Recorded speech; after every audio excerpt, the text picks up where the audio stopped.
May 5th, 2021, a man called Apostle David E. Taylor sent a text message to his staff. It read, quote, "You'll have to raise $164,000 today.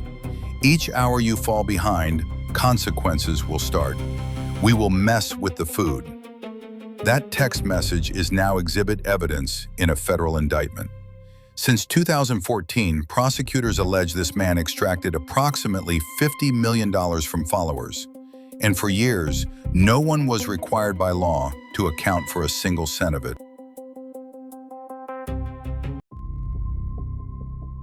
To understand how this was possible, you have to understand who David E. Taylor claimed to be and who believed him. Taylor styled himself Apostle, founder and CEO of both Joshua Media Ministries International and Kingdom of God Global Church. Headquartered in Taylor, Michigan, he preached a national ministry, call centers operating across Michigan, Missouri, Florida, and Texas. 9 locations in 4 states.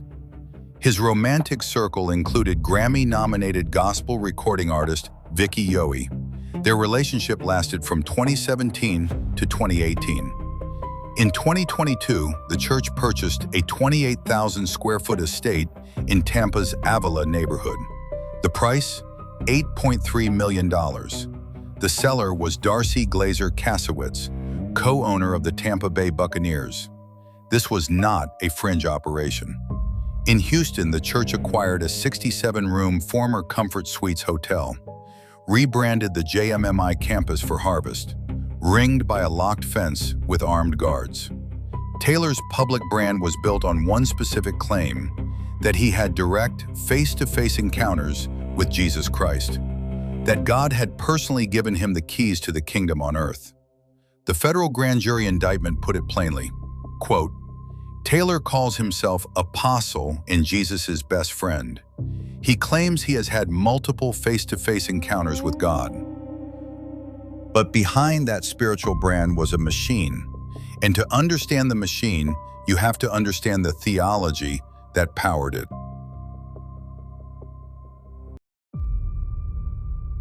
Taylor's system combined 2 distinct theological frameworks into a single control structure. The first was apostolic authority theology. In apostolic authority theology, a church leader holds a divinely appointed office. Their spiritual authority flows directly from God and cannot be questioned by anyone beneath them. Taylor amplified this to its extreme. He did not merely claim pastoral authority, he claimed to be Jesus Christ's personal representative on earth, his best friend. The second framework was prosperity gospel dream revelation. Taylor positioned himself as a divine interpreter of dreams, for a fee. Followers were told that calling the ministry's phone lines and making donations would unlock miraculous blessings, healing, financial breakthrough, answered prayer, and the inverse was equally explicit. Prosecutors alleged Taylor told followers that those who defied his orders were, quote, "defying God and will suffer in hell." This is what researchers call the BITE model: behavior, information, thought, and emotional control.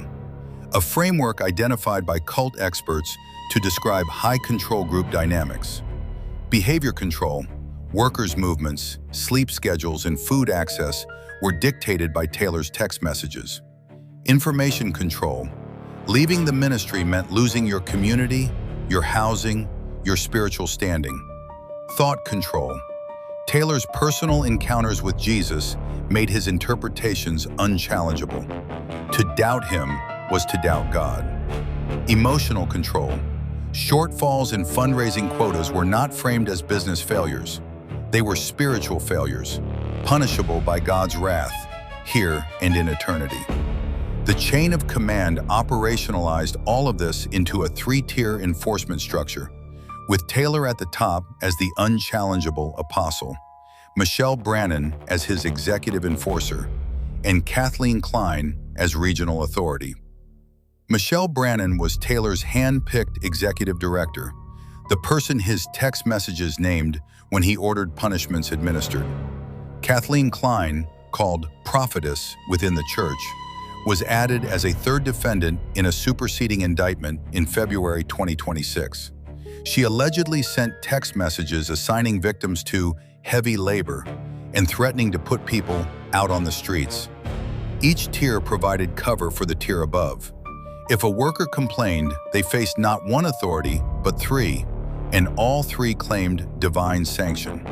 And then there was the financial architecture. Taylor originally operated under Joshua Media Ministries International, a 501c3 nonprofit required to file annual IRS Form 990 disclosures. A 990 is a public document. Anyone can download it. It discloses salaries, assets, and major expenditures. It is the primary tool outsiders have to audit a ministry's finances.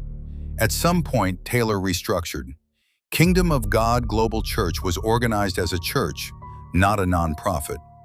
And Congress has exempted churches from the 990 filing requirement since 1969. The conversion was deliberate, according to investigators. By moving operations under a church structure, Taylor eliminated the one legal mechanism that gave the public a window into his finances. The result was nearly a decade of financial invisibility. $50 million moving through an organization with no mandatory public accounting. The receipts were about to tell that story.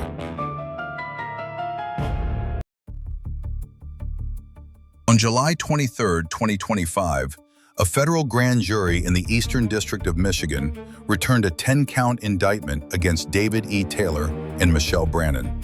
The charges: conspiracy to commit forced labor, 8 counts of forced labor, and conspiracy to commit money laundering.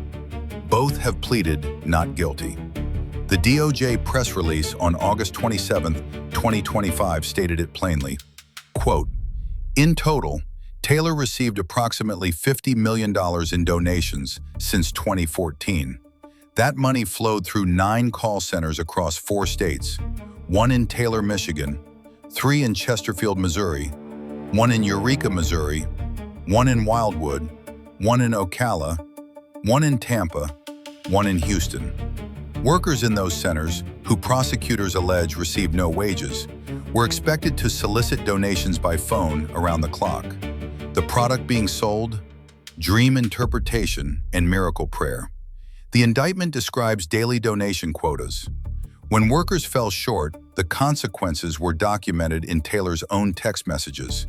Quote, May 5, 2021, Taylor texts an armor bearer, "You'll have to raise $164,000 today. Each hour you fall behind, consequences will start. We will mess with the food." That message is in the indictment. A separate text, March 10, 2022, sent to a group chat called Military Boot Camp 5 Taylor, which included Brannon. Quote, "You are not going to bed tonight until you raise $33,000. Let's go." But the text that federal prosecutors spent the most time on was this one. Taylor to call center managers. Quote, "Judgment, these numbers are bad." Continuing, quote, "7 of the top closers need to go in the garage in Tampa now. Also, I want food taken away. Michelle, deal out consequences to all the closers that are not bringing in their amount." The garage. At the time of the August 2025 FBI raid, approximately 57 workers were found living at the Tampa Avila mansion. More than a dozen of them were sleeping in garage quarters, sharing one bathroom, while Michelle Brannon occupied a private multi-room suite inside the mansion. The same text message thread included Taylor ordering a food deprivation punishment. Quote, "You will fast from the regular food or abstain for a while normally. As of now, there's a 21-day peanut butter and jelly regimen like before." 21 days on peanut butter and jelly. This is what the indictment calls the administration of a forced labor operation. The DOJ's superseding indictment described the punishment catalog in full. Public humiliation, sleep deprivation, physical violence, withholding of food and shelter, forced repentance rituals, and threats of eternal damnation. Now let's follow the money that funded all of this. The $8.3 million Tampa mansion was purchased in 2022 from Tampa Bay Buccaneers co-owner Darcy Glazer Kasowitz. At the time of the August 2025 raid, investigators found at that same mansion 7 Mercedes-Benz vehicles, 2 Bentley sedans, a Rolls-Royce Cullinan, a Bentley Continental, a Crown Line boat, jet skis, and ATVs. Also found $500,000 in gold bars in a locked safe and $60,000 in cash inside Michelle Brannon's bedroom closet. The government filed a civil asset seizure petition on December 30th, 2025. FBI and IRS criminal investigators had seized $4.2 million from 5 Chase bank accounts, plus precious metals, jewelry, vehicles, and a Bitcoin wallet. The church has disputed the seizure. Their attorneys argue the indictment only connects $700,000 to money laundering activity, not the full $4.2 million.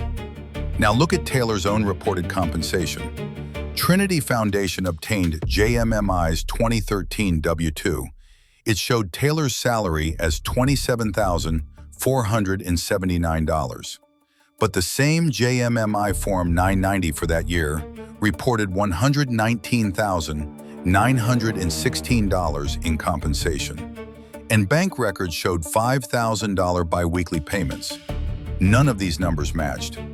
By 2017, the last year JMMI filed a 990, the form reported $0 in compensation for Taylor, for Brannon, and for director LaMarsha McDonald. 0 compensation, while Taylor was allegedly receiving bank payments, acquiring a Rolls-Royce, and overseeing the purchase of the mansion being sold by an NFL co-owner's family. Then there are the sexual exploitation allegations. The superseding indictment filed February 2026 alleges Taylor solicited and received sexually explicit images and videos from female workers under his spiritual authority. Prosecutors revealed at the October 2025 bond hearing that investigators had identified approximately 50,000 alleged sexually explicit images. The government's investigation into this conduct is ongoing. At that same October bond hearing, Chief U.S. Magistrate Judge David Grand reviewed the evidence. He told the court, quote, "It seems much more like a cult." Taylor was denied bail. Taylor's attorneys pushed back in a November 2025 filing. They argued, quote, "The fact that they did not immediately leave, that they chose this life and to remain with the church, may go to show the complainant's weakness of character or after-the-fact change of heart." Taylor's attorney, Larry Margulis, has stated there is, quote, "no merit to the charges." Taylor himself has attributed the prosecution to racial bias. The trial is set for fall 2026. But the evidence trail does not begin in 2025. The warning signs had been accumulating for more than a decade, and the people who saw them were largely ignored.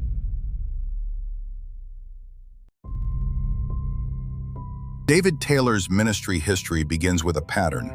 In 1997, he created Resurrection Media Ministries in Missouri. It was dissolved in 1998 for failure to file annual reports. In 2007, Taylor filed for personal bankruptcy. That same year, he founded Joshua Media Ministry and Joshua Media Ministries International in Missouri. The same year he filed for bankruptcy, he was building a new ministerial identity. Entity creation after financial collapse is a documented pattern among religious fraud operators. By 2018, an organization in Dallas called the Trinity Foundation had begun investigating Taylor in earnest. Trinity Foundation is a non-profit religious fraud watchdog with a documented history of IRS cooperation. Trinity Foundation submitted investigative reports to the IRS Exempt Organization Division in 2018 and again in 2019. Both reports recommended criminal charges against Taylor. 7 years before the Department of Justice acted, the reports sat, the operation continued. Also in 2019, the News Herald published an investigation into the Taylor, Michigan church. It called the organization, quote, cult-like. The church continued to operate. That same year, Vicki Yohe published her memoir. The title, All You Have Is a Voice, Free from a Hidden Cult. Yohe described a 16-month relationship with Taylor, during which, she says, he used systematic control tactics to isolate and manipulate her. After the memoir's publication, Yohe says she was flooded with messages. In a 2025 interview with 10 Tampa Bay, she said, quote, within 3 weeks, I stopped counting at 100 women that told me that they were in a relationship with David. Many of them said they were his wife. More than 100 women, each believing they were Taylor's wife. These are Yohe's personal allegations, but they are on the record, attributed, and named. After Yohe spoke publicly, she says she received death threats. Church members targeted her. The pattern of intimidating those who speak out would intensify dramatically in the years that followed.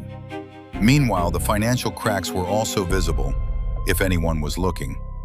In 2021, KOGGC purchased the former Nellie Mansion in Wildwood, Missouri, 10,000 square feet, for use as a call center. In 2023, Ministry Watch and Trinity Foundation documented that KOGGC was being sued by movie prop rentals for failing to pay for a stage set. The bill had grown from roughly $680,000 to over $2.24 million. The church also faced a Missouri mechanics lien of approximately $92,000 from a company called Creative Design and Build. Contractors not being paid, vendors not being paid, workers not being paid. And on May 15, 2021, the IRS formally revoked JMMI's 501c3 tax-exempt status. The reason? Failure to file Form 990 for 3 consecutive years. The last 990 JMMI filed was for the year 2017. After that, silence. And because KOGGC was structured as a church, it was never required to file one at all. Every one of these signals was visible before August 2025. The bankruptcy, the dissolved entities, the lapsed 990s, the newspaper investigation, the memoir, the IRS reports. The operation continued for another 4 years. What makes the KOGGC case instructive is not its uniqueness, it is its familiarity. This specific architecture, a deity figure leader, spiritual terror enforcing unpaid labor, no financial transparency, has appeared before. The closest legal precedent is a case out of Kansas City, Kansas, a man named Royal Jenkins. Jenkins founded a group called the United Nation of Islam. He claimed to be Allah incarnate, the same structural claim Taylor made about his divine access. Jenkins ran his operation from 1996 until his death in 2021. Members were forced to work in Jenkins's storefronts, businesses with names like Your Diner and Your Bakery. Children as young as 8 worked shifts of up to 16 hours. Members received meager food and crowded housing. They were told that non-compliance brought, quote, negative eternal religious consequences. The mechanism is identical to what Taylor's indictment describes. In September 2024, 6 United Nation of Islam leaders were convicted of conspiracy to commit forced labor. They were sentenced in August 2025, the same month the KOGGC indictment was unsealed.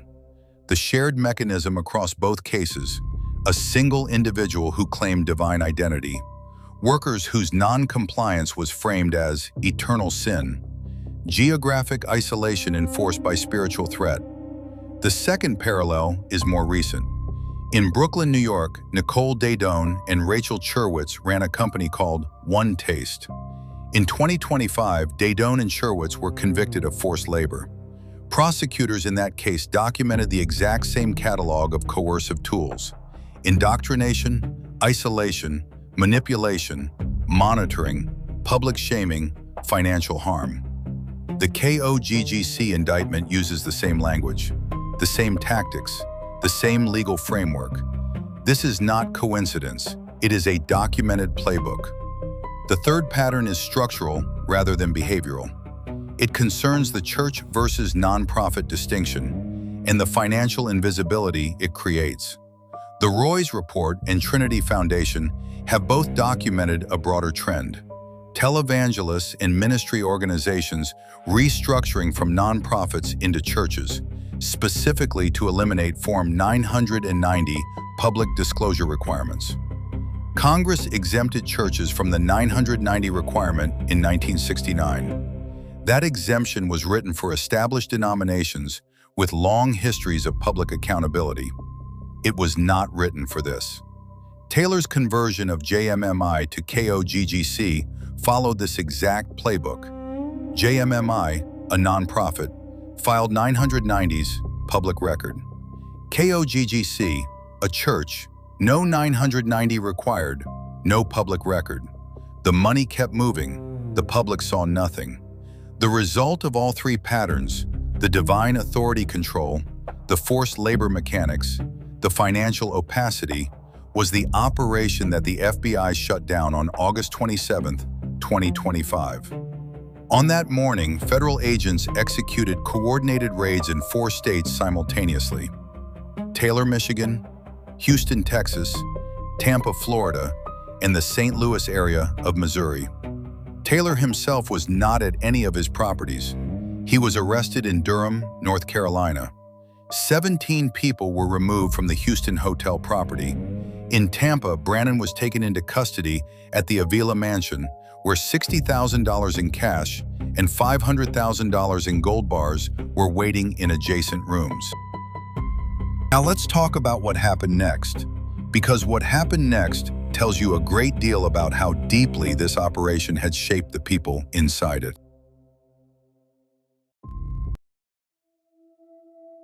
In October 2025, Taylor appeared before Chief U.S. Magistrate Judge David Grand for a bond hearing in Detroit Federal Court. The judge denied bail. Taylor has been held without bond since October 2025. Outside the courthouse, supporters gathered. They wore shirts that read, "I am not a victim." The shirts were for Taylor's benefit, not for the people who had been sleeping in the garage. In February 2026, the government filed a superseding indictment. Kathleen Klein, the prophetess, was named as a third defendant. Klein was arrested on February 12, 2026. The superseding indictment also added new forced labor counts and formalized the sexual exploitation allegations against Taylor. Brannon, who had been released on bond, now faces additional charges under the superseding indictment. Her attorneys have not provided detailed public comment. And then there is the matter of Makeda Charles, a 36-year-old New York City resident who described herself as Taylor's wife. In January 2025, 7 months before the indictment was made public, Charles sent a text message to an FBI special agent. Attached was a photo of herself holding a rifle in front of flames. The message read, quote, "You'll get 1 bullet and be shot dead if you try that shit again, and General David E. Taylor can choke you to death or pistol beat you to death." The threats continued for 15 months. Charles sent voicemails, emails, texts, and faxes targeting U.S. District Judge Terrence Berg, the lead prosecutor, and the FBI special agent. In April 2026, Charles faxed Judge Berg's chambers, claiming a hit on federal officials had been arranged. She was charged in May 2026 with making threats in interstate commerce. Court filings note Charles has a documented history of mental health issues. She has been ordered detained and transported to Michigan for proceedings. Her case and Taylor's are separate matters. The Tampa Avila mansion, all $8.3 million of it, remains the subject of an active asset seizure dispute. The church filed a petition in January 2026 to recover the seized funds. The trial of Taylor, Brannon, and Klein is scheduled for fall 2026 in federal court in Detroit.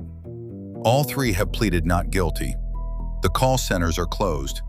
The hotel in Houston is no longer operational as a ministry property. The garage sleeping quarters in Tampa are empty. But the doctrine that made all of it possible, the apostolic authority framework that allowed a leader to call punishments reasonable church practices, remains entirely legal to preach in the United States. The institution that produced David E. Taylor is intact. That is the reckoning. If you take nothing else from this case, take these 5 things, because every one of them was visible before August 2025, and they will be visible again.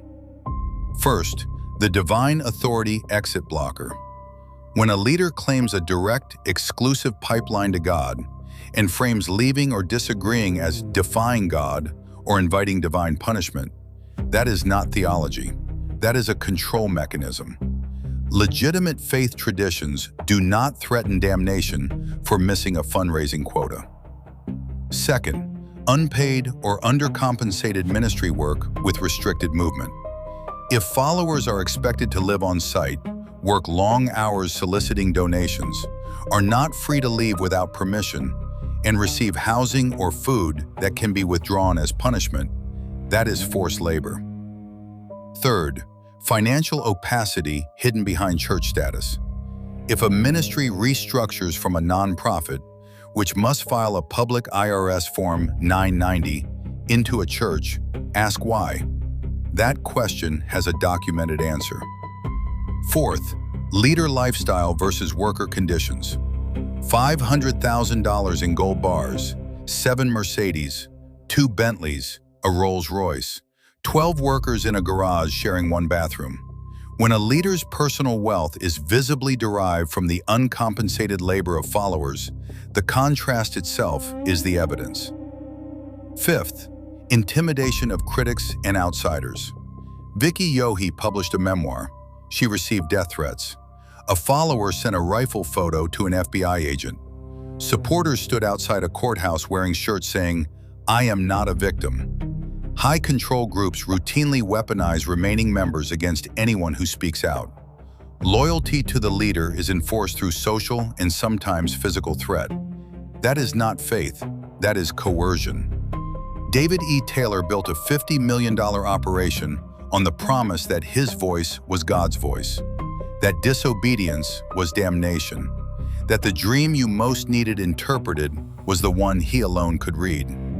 The indictment says otherwise, and the 57 people who were living in that Tampa mansion when the FBI arrived, most of them are still trying to piece their lives back together. The trial begins in fall 2026. The receipts are already filed,